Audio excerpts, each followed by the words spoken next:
जब भी किसी दो पक्ष के बीच मुकाबला होता है तो उसका निर्णय और नियमों का अवलोकन करने के लिए एक व्यक्ति होता है जिसे जज कहा जाता है। कानूनी प्रक्रिया में निर्णय देने वाले को जज, जबकि खेल में निर्णय देने वाले व्यक्ति को अंपायर कहा जाता है। लगभग हर खेल में एक अंपायर जरूर होता है।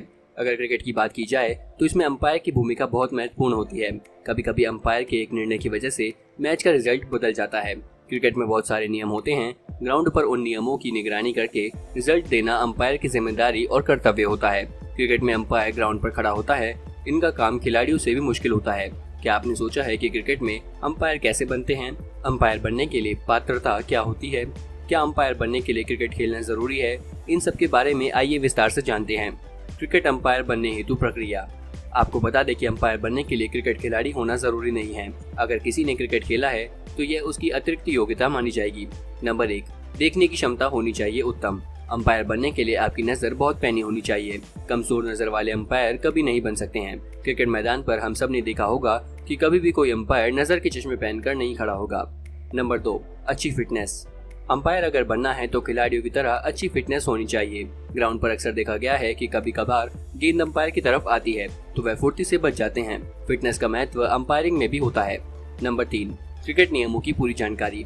अगर जब तक किसी को क्रिकेट के बारे में नहीं मालूम होगा वह अंपायर नहीं बन सकता है। अंपायर बनने के लिए क्रिकेट के नियमों की विस्तृत जानकारी होनी चाहिए। आपको बता दें कि जिस तरह क्रिकेटरों के प्रदर्शन को आंक कर उन्हें अलग अलग ग्रेड में रखा जाता है, उसी ठीक तरह अंपायरों के लिए भी ग्रेड कैटेगरी होती है।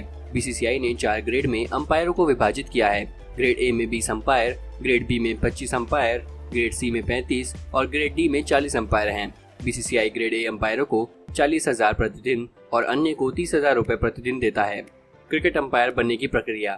नंबर 1, अंपायर बनने के लिए सबसे पहले संबंधित राज्य के क्रिकेट संघ के साथ पंजीकरण करना होता है। इसके बाद आपके नाम को राज्य संघ बीसीसीआई को भेजता है। नंबर 2, एक बार जब कोई स्थानीय मैचों में भाग लेता है तो राज्य संघ उसके नाम को बीसीसीआई द्वारा हर साल या 2 साल में एक बार आयोजित होने वाली लेवल 1 की परीक्षा के लिए भेजा जाता है।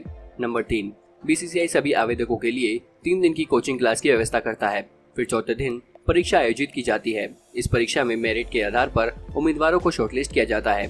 जब उम्मीदवार शॉर्टलिस्ट हो जाते हैं तो उन्हें एक इंडक्शन कोर्स करना होता है, जहां पर खेल के नियमों और उससे संबंधित एक मौखिक इंटरव्यू होता है। नंबर 4, शॉर्टलिस्टेड उम्मीदवारों के लिए एक और परीक्षा भी आयोजित की जाती है। यह प्रैक्टिकल और मौखिक भी हो सकती है। नंबर 5, जो उम्मीदवार लेवल 1 की परीक्षा को पास कर लेते हैं वे लेवल 2 की परीक्षा में भाग लेते हैं। लेवल 2 की परीक्षा 1 साल बाद आयोजित की जाती है। नंबर 6, लेवल 2 की परीक्षा जो कि लिखित, प्रैक्टिकल और वाक्य के रूप में होती है, इसे पास करने वालों का फिर मेडिकल टेस्ट किया जाता है। नंबर 7, जो उम्मीदवार लेवल 2 की परीक्षा और मेडिकल टेस्ट को पास कर लेते हैं उन्हें एक इंडक्शन प्रोग्राम से गुजरना पड़ता है। इसके पूरा होते ही उसे बीसीसीआई का अंपायर घोषित कर दिया जाता है। बीसीसीआई का अंपायर घोषित होने के बाद घरेलू मैचों में अंपायरिंग करनी होती है। इसके बाद ही उनके लिए इंटरनेशनल मैचों में मौका मिलता है। अंपायर के रिटायर होने की उम्र। फर्स्ट क्लास मैचों में अंपायरिंग करने वाले अंपायर की उम्र 55 वर्ष होती है। इसके अलावा वनडे में 58 और टेस्ट मैचों में अंपायरिंग करने वाले अंपायरों को 60 वर्ष उम्र में रिटायर होना पड़ता है।